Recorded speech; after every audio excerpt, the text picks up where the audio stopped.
ప్రమాదం మీద మనతో మాట్లాడేందుకు ఫైర్ డీజీ విక్రమ్ సింగ్ మాన్ గారు ఉన్నారు. సార్, మెయిన్ ఏం ఎస్టాబ్లిష్ అయింది ఇప్పటివరకు ఈ ప్రమాదం?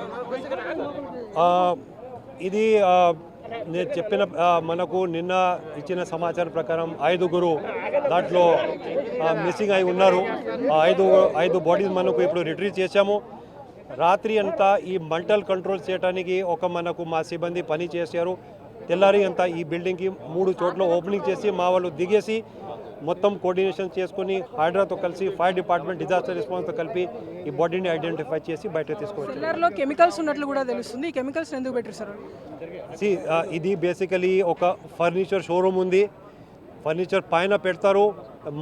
మూడు ఫ్లోర్స్ ఉన్నాయి దాంట్లో ఈ చిన్న కొన్ని ఐటమ్స్ పెడతారు. ఇప్పుడు ఎవరో వస్తే కస్టమర్ వస్తే ఏం చేస్తారు, వాళ్ళు మీరు కూర్చోండి, మేము ఇంకా మోడల్ తెప్పిస్తాను, ఈ శాంపుల్ తెప్పిస్తాను. అది మారు కావాలి అంటే ఒక ప్రాపర్ గోడౌన్ ఉండాలి. It should be in a safe area. ఇక్కడ ఈ డైరెక్ట్గా ఇక్కడ ఈ 2 బేస్మెంట్ని గోడౌన్ లాంటి వాళ్ళు కట్టుకున్నారు, విచ్ ఇస్ టోటలీ ఇల్లీగల్.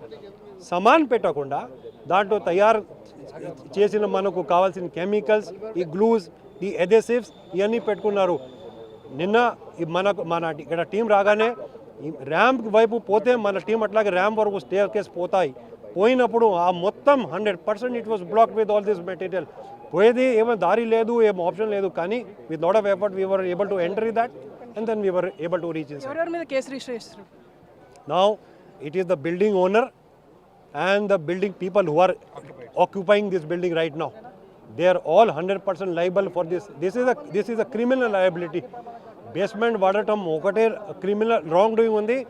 దానిపైన ఎంతమందిని లేడీస్, ఫ్యామిలీ, చిన్న పిల్లల్ని అక్కడ కూడా వాచ్మెన్ లాంటి బేస్మెంట్లో పెట్టడం, that is another grave offence for which action will be taken.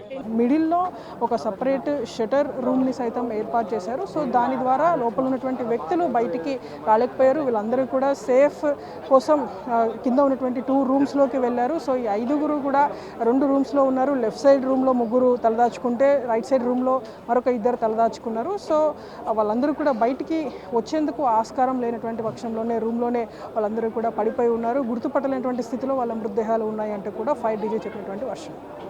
ఒరిజినలిస్ట్ అంజితో Nampally నుండి ప్రణీత, TV9.